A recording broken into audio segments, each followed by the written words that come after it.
Di dinding kamar itu mereka ngelihat ada jejak telapak kaki. Besar kali kaki itu nggak normal. Terus posisi jejak kaki itu di atas, tinggi, wah, hampir nyentuh langit-langit. Apa mungkin telapak kakinya Pak Tukang yang waktu renovasi rumah kemarin ya? Tapi kok ukurannya nggak normal, ini besarnya nggak macam kaki manusia. Hai, wassalamualaikum warahmatullahi wabarakatuh. Terima kasih sudah klik video ini. Seperti biasa di malam ini aku datang kembali untuk menemani kalian dengan menceritakan satu kisah horor Wawa part 284. Nah, kisah malam ini Wawa akan membuat kita bertanya-tanya nih tentang sejarah rumah yang kita tinggali sekarang. Kira-kira sebelum kita tinggal di sini, rumah ini tuh rumah kalian nih dulu tuh punya siapa? Dan jauh sebelum rumah itu dibangun, dulunya tuh ada apa di lokasi rumah tuh? Apakah dulunya itu tuh area hutan, rawa, jalan atau apa? Kita sering penasaran sama apa sejarah rumah kita nggak sih, Wak? Menurutku ini adalah informasi yang cukup penting juga yang harus kita tahu sebagai si penghuni rumah biar kita tidak mengalami kejadian seperti yang menimpa Wawa dan juga keluarganya.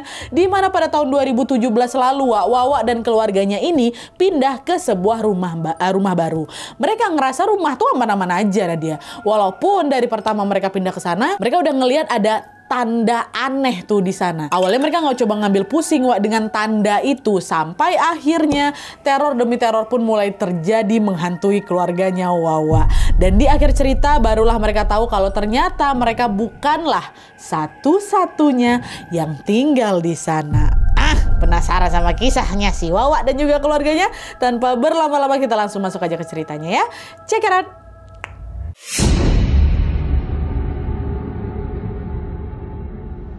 Oke, Wak, jadi kisah yang akan aku ceritakan malam ini dikirim sama Wak kita yang bernama Ira dari Palembang, Sumatera Selatan. Halo, ayo Ira. Nah, pengalaman horor ini Wak dialami langsung oleh Ira dan keluarganya sejak tahun 2017 sampai 2024. Lumayan lama ya. Nah, sebelum masuk ke ceritanya aku mau memperkenalkan dulu keluarga Ira, Wak ya.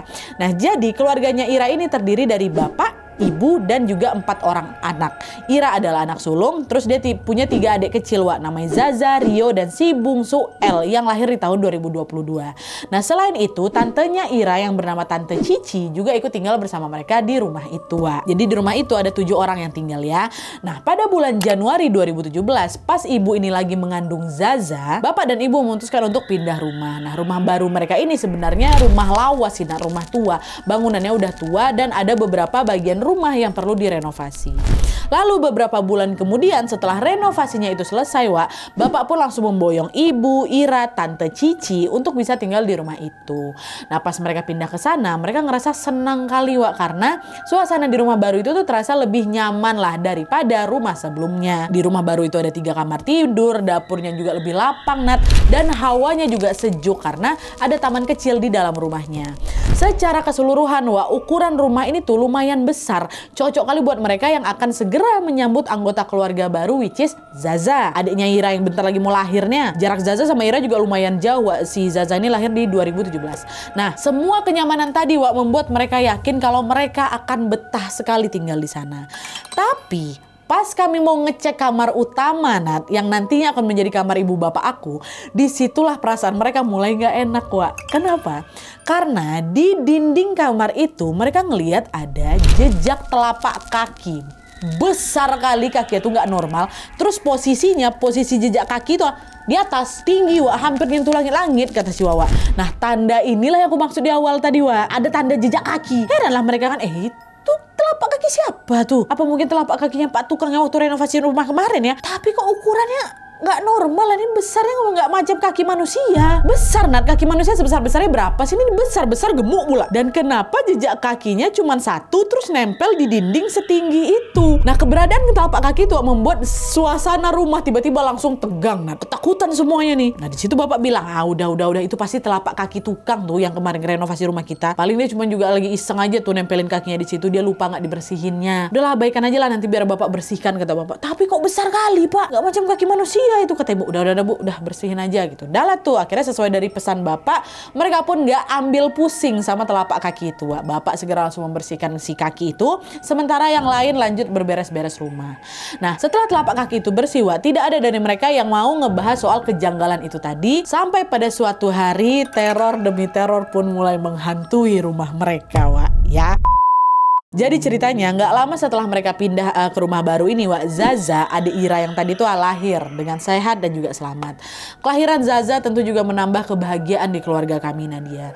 Tapi sayangnya nggak ada yang tahu kalau ternyata di tahun 2019, 2 tahun kemudian, di waktu si Zaza ini umur 2 tahun, Wak, Zaza lah anak pertama yang mengalami teror pertama di rumah itu, Wak. Jadi ceritanya, pada suatu malam pas mereka ini lagi semua tertidur pulas nih ya, tiba-tiba mereka kebangun kaget gegara dengar si Zaza ini nangis kencang kali. Nah, dia macam orang lagi ketakutan, histeris dia. Wah, tiba-tiba. Nah, waktu itu Zaza ini masih tidur sekamar sama bapak ibu, Wak. Nah, bapak ibu pun langsung ngedekatin Zaza dan berusaha untuk menenangkan dia. Udah, nak, tenang Zaza, kenapa kok tiba-tiba nangis? Tenang-tenang, ada bapak ibu gitu. Sambil masih menangis sesenggukan, Zaza menunjuk ke arah lemari dan wah, takut itu, takut. Nunjuk atas lemari, aku mau keluar katanya. Nah, pas bapak sama ibu noleh ke atas lemari itu, di area lemari lah, mereka nggak nengok apa-apa. Tapi gara-gara si Zaza ini masih terus nangis, akhirnya mereka pun segera membawa si Zaza keluar nih ke ruang tamu.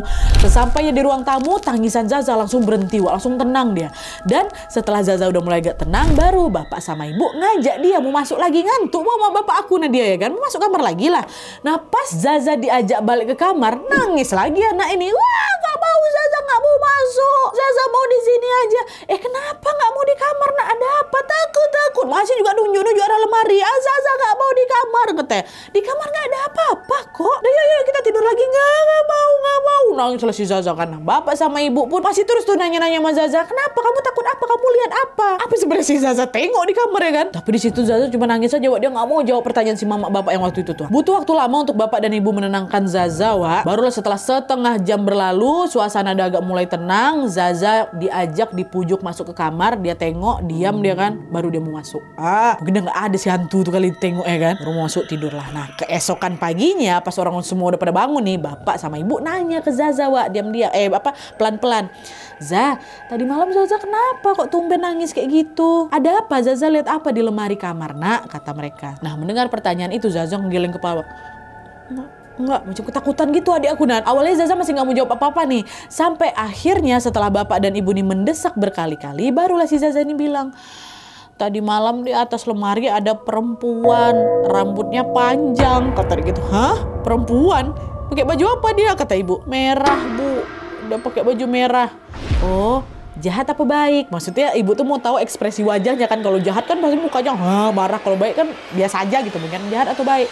Jahat, serap di mukanya nih. Dengar jawaban itu langsung cemas ibu. Wah, siapa perempuan berbaju merah yang Zaza maksud nih? Perasaan 2 tahun aku tinggal di sini nggak pernah ada apa-apa lah. Dan waktu itu ibu tuh langsung percaya aja sama ucapannya si Zaza. Ibu langsung yakin kalau perempuan yang Zaza lihat itu pasti bukan manusia, hantu tuh pasti ya kan. Nah, nggak lama setelah teror itu terjadi, perlahan-lahan, Wak, sifatnya adik aku nih, Nat, katanya sifatnya Zaza ini langsung berubah. Yang biasanya dia selalu semangat ikut sholat bersama mereka, sholat berjamaah di rumah tuh, mendadak jadi nggak mau sholat, nggak mau. Bahkan lebih parahnya lagi, Zaza ini langsung nangis, langsung jerit-jerit, langsung histeris dia setiap kali ngelihat ibu tuh sholat.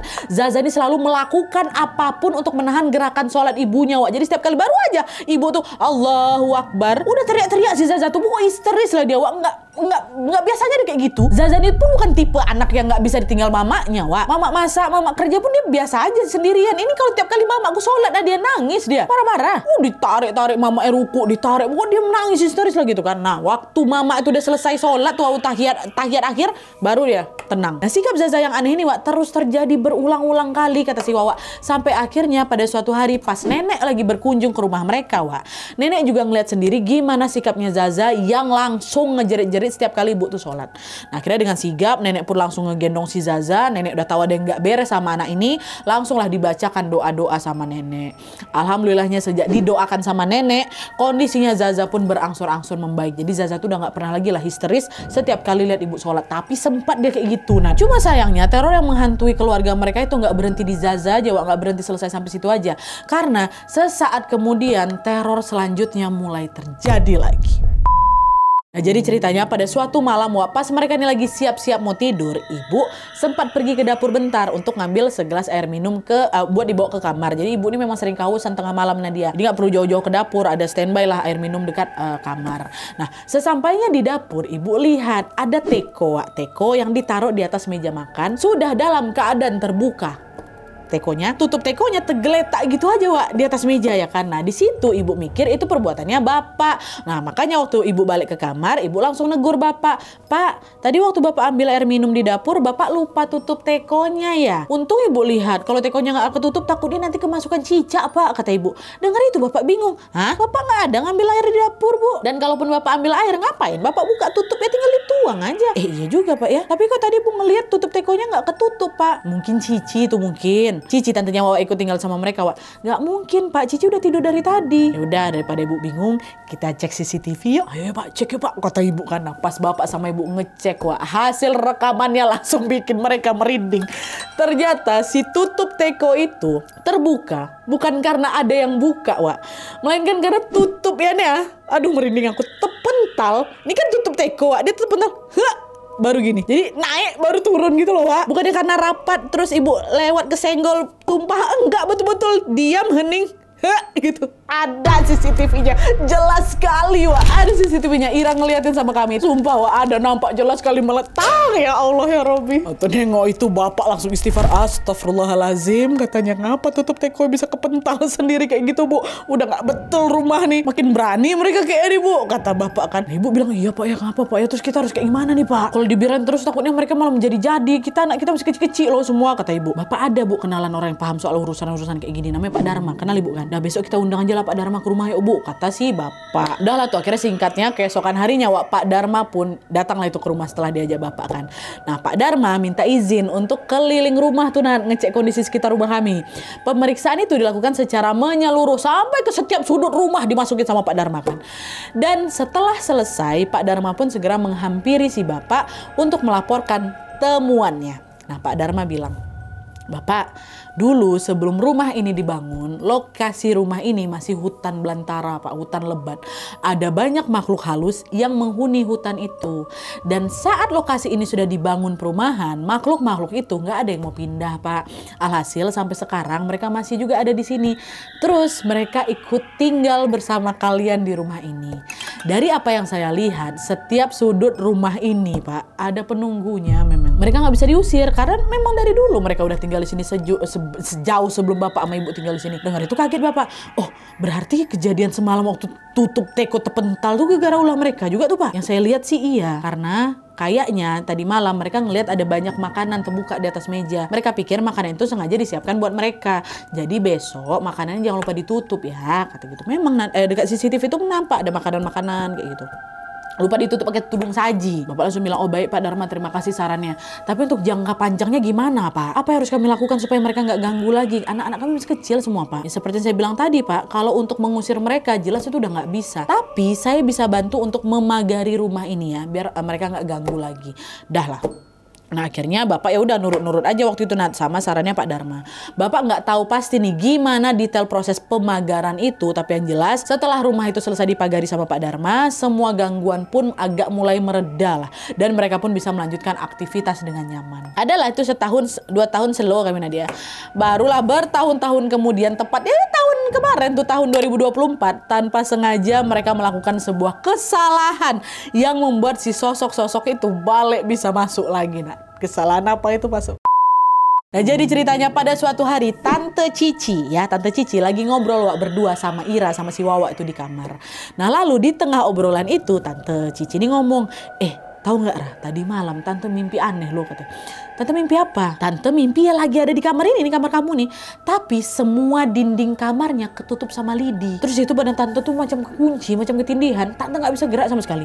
Terus pas Tante ngelirik ke pojok kamar, Tante ngeliat ada anak kecil perempuan pakai baju rok gitulah, lagi berdiri ngeliatin Tante. Tante sama anak tuh tatapan lumayan lama tuh. Sampai akhirnya badan Tante tiba-tiba tersentak kaget. Barulah di situ Tante kebangun dari mimpi katanya. Tante mimpi aneh Wak. Nah setelah menyimak cerita dari Tante Cici, badan aku Nadia langsung menegang. Langsung aduh gak betul nih. Kenapa? Karena Ira bilang kayak gini, Tante kok mimpi Tante mirip ya sama mimpi aku semalam. Ternyata Ira mimpi juga Wak. Semalam gue mimpi apa kata Tante? Tadi malam itu Tante Ira mimpi didatangin sama nenek-nenek, badannya bungkuk kali. Nah nenek itu bilang jangan ada sapu lidi di rumah ini. Awalnya nenek tuh ngomong baik-baik Tante, tapi gara-gara Ira cuman diam aja, lama-lama nenek tuh marah ngebentak. buang semua sapu lidi di rumah ini, buang, kata dia kayak gitu. Kata nenek itu gitu. Barulah waktu nenek itu teriak, Ira tuh bangun katanya. Nah, menyadari adanya kesamaan dari dalam mimpi mereka, kan Tante Cici sama si Ira ini jadi curiga lah. Kenapa mimpi kami ini sama-sama berkaitan soal lidi ya kan? Tante Cici mimpi apa? Kamarnya dipenuhi sama lidi. Terus Ira mimpi nenek-nenek nyuruh dia ngebuang lidi yang ada di rumah dia, sapu lidi. Ini apa jangan-jangan semua mimpi itu petunjuk nih? Petunjuk kalau mereka memang nggak boleh nyimpan lidi di dalam rumah. Iya kan Nat, kata si Ira. Nah, terus Ira kepikiran lah Wak, soal si mimpi-mimpi tadi. Nggak mungkin kebetulan, ini pasti petunjuk nih kata dia. Dan karena dia khawatir terjadi sesuatu, akhirnya Ira cerita lawak ke mamanya. Dia bilang, Bu, perasaan Ira jadi nggak enak lah Bu. Apa kita buang aja lah ini semua lidi yang dekat rumah nih Bu? Ya kan Ira sebelumnya udah cerita kan. Nah, udahlah itu cuma mimpi. Jangan dipikirin terlalu serius. Kalau semua lidi-lidi di rumah ini dibuang, terus ibu bersihkan rumah pakai apa? Bu, kalau itu cuma sebatas mimpi Bu, terus ngapa pula Tante Cici sama Ira bisa memimpikan hal yang sama? Kurang lebih sama soal lidi Bu. Udahlah Bu, biar aman, mendingan sapu lidi dibuang aja lah Bu. Nanti kita cari sapu yang lain. Gak usah pakai sapu lidi. Udahlah tuh kan, akhirnya gara-gara ibu ini pun nggak mau ribut sama Ira, akhirnya semua sapu lidi di rumah kami tuh Nadia betulan kami buang, nggak ada yang pakai sapu lidi. Nah di situ Ira udah agak sedikit ngerasa lega tuh. Kalau mimpi aku kemarin memang betul sebuah petunjuk nih setidaknya aku sudah melaksanakan petunjuk itu, kata Ira kan. Ira berharap setelah itu udah nggak ada lagi nih gangguan yang neror mereka. Tapi apa yang terjadi selanjutnya ternyata meleset jauh, meleset jauh dari apa yang kuharapkan. Bukannya makin mereda, teror di rumah tuh makin menjadi-jadi lagi. Jadi setelah ibu sama Ira membuang semua sapu lidi yang ada di rumah tiba-tiba suasana rumah tuh dia langsung berubah jadi dingin, sepi, mencekam. Pokoknya setiap sudut rumah tuh kayak nggak enak aja gitu perasaannya. Baru masuk depan rumah udah nggak enak, masuk kamar nggak enak, apalagi masuk kamar mandi, masuk dapur, pokoknya nggak enak lah gitu. Macam ada yang ngawasin kami lah gitu. Nah pertama-tama aku nganggap itu perasaan aku aja ya kan. Cobalah diabaikan sama si Ira ini. Sampai akhirnya pada suatu malam pas si Ira ini lagi asik main HP di kamarnya tanpa sengaja Ira lihat ada yang bergerak-gerak di sekitar pintunya. Nah waktu itu pintu kamar aku tuh Nadia memang lagi terbuka lebar.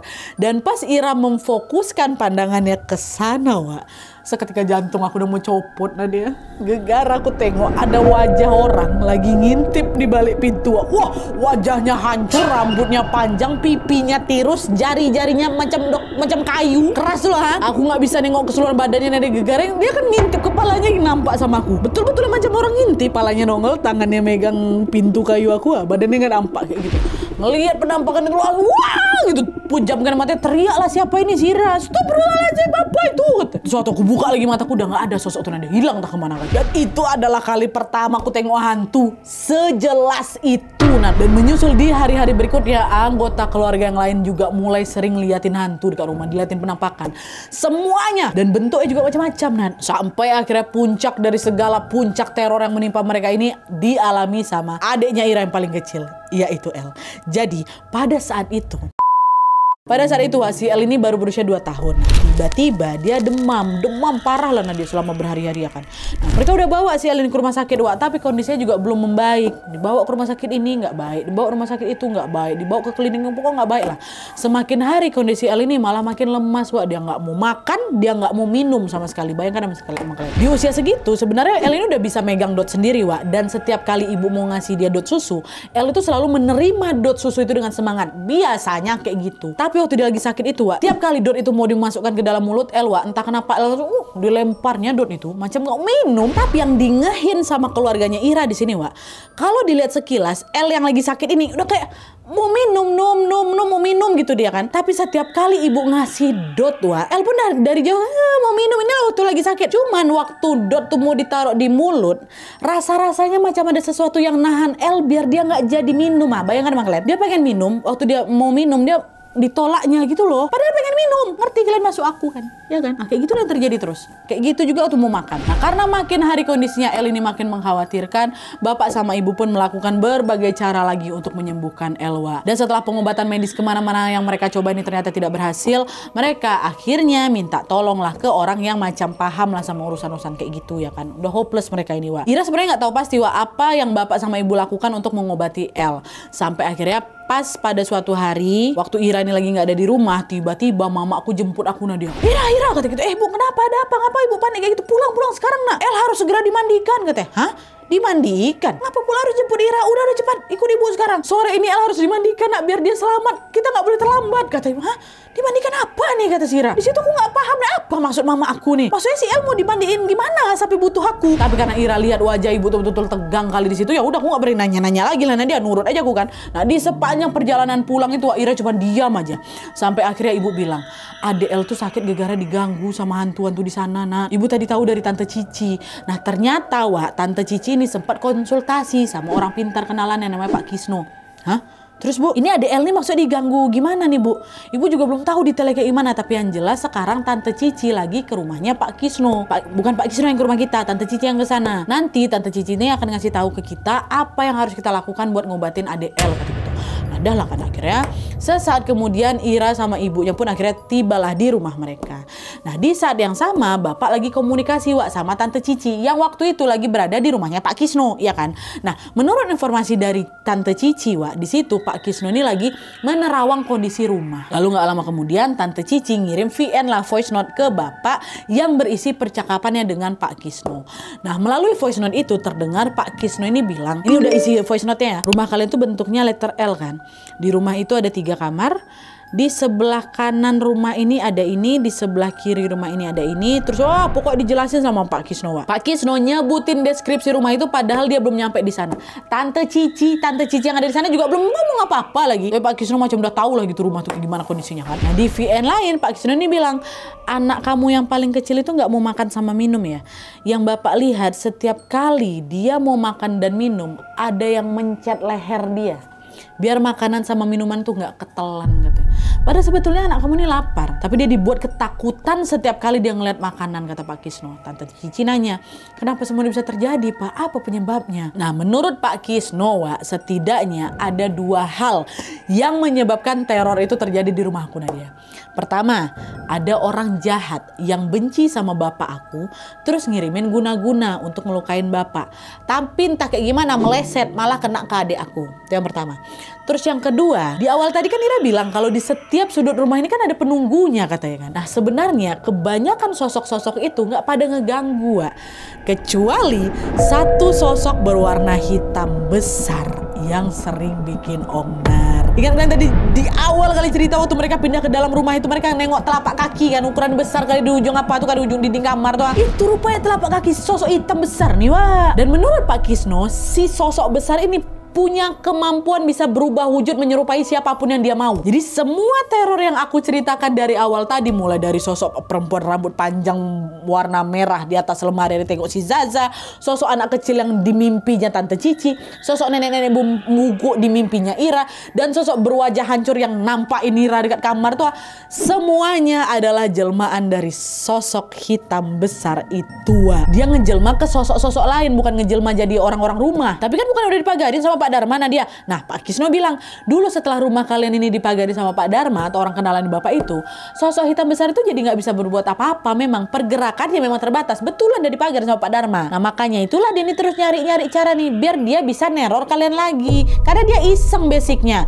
Sampai akhirnya sosok itu masuklah ke dalam mimpinya Tante Cici, masuk ke dalam mimpinya Ira sebagai wujud yang berbeda. Satu anak kecil, satu nenek-nenek nenek-nenek bungku. Dan usut punya usut, si sosok hitam besar itu takut dia sama Lidi. Itulah kenapa di dalam mimpi mereka berdua sosok itu seolah-olah kayak macam ngasih petunjuk gitulah supaya mereka ngebuang semua Lidi yang ada di dalam rumah. Tapi dia nyamar jadi anak kecil dan juga dia nenek-nenek biar kesian Tante Cici tuh sama anak kecil dan juga nenek-nenek. Nah kalau dia ngeliatin wujud dia yang asli, tahulah kalau misalnya ini jahat nih, dia nyuruh Lidi dibuang pasti dia biar dia bisa masuk nih kayak gitu, maka dia ngubah bentuknya. Padahal tanpa mereka sadari justru dengan membuang Lidi-Lidi itulah si sosok besar ini jadi jadi punya cara untuk bisa kembali lagi neror mereka, Wak. Makanya setelah semua lidi dibuang kan, teror tuh kan makin jadi-jadi ya kan. Dia nyamar supaya itu lidi itu dibuang biar bisa masuk, kayak gitu. Nah, Dalat untuk mengatasi semua gangguan itu, Pak Kisno pun meminta bapak dan ibu untuk segera, itu tadi Wak, memandikan El sambil dibacakan doa-doa. Dan selain itu Pak Kisno ini juga menginstruksikan mereka untuk menyebar bunga-bunga kering kayak gitulah, yang ada daunan juga, dan biji-bijian ke sekeliling rumah. Dan setelah semua proses itu selesai, ternyata hawa seram di rumah mereka nggak langsung hilang, dan enggak. Akhirnya karena khawatir terjadi gangguan-gangguan lagi, ibu akhirnya bilang harusnya bukan cuma adek El aja nih dimandikan, kita nih semua juga harus dibersihkan. Secepatnya kita datang aja lah itu yuk ke rumahnya Pak Kisno, biar Pak Kisno langsung yang memandu kita untuk dibersihkan gitu. Dah lah. Akhirnya seminggu lah Nadia, seminggu kemudian beramai-ramai lah kami datang ke rumah Pak Kisno tuh. Sesampainya di sana Pak Kisno ternyata sudah menyiapkan ada sebaskom air warna kuning keruh pula tuh dicampur sama macam daun-daun bunga-bunga kayak gitu lah, Wak. Dan mereka pun semua lalu disuruh untuk duduk. Pak Kisno disiram lah mereka satu persatu gitu. Disiram air kayak gitu aja. Nah, pas air itu sudah mulai mengguyur di badannya Ira, ini kesaksiannya Ira ya. Aku ngerasa Nadia, macam ada yang lepas tuh loh. Semua tubuh aku yang semula berat, kalian tiba-tiba kayak ringan. Betul-betul kayak sedar, kayak ada yang lepas gitu. Dan setelah semua proses pembersihan ini selesai, mereka pun langsung kembali ke rumah lagi dan melanjutkan aktivitas seperti biasa. Nah, untungnya setelah itu semua, Wak, segala gangguan di rumah mereka sudah mulai mereda, dan sampai hari ini Ira serta keluarganya masih tinggal dengan nyaman di sana. Alhamdulillah.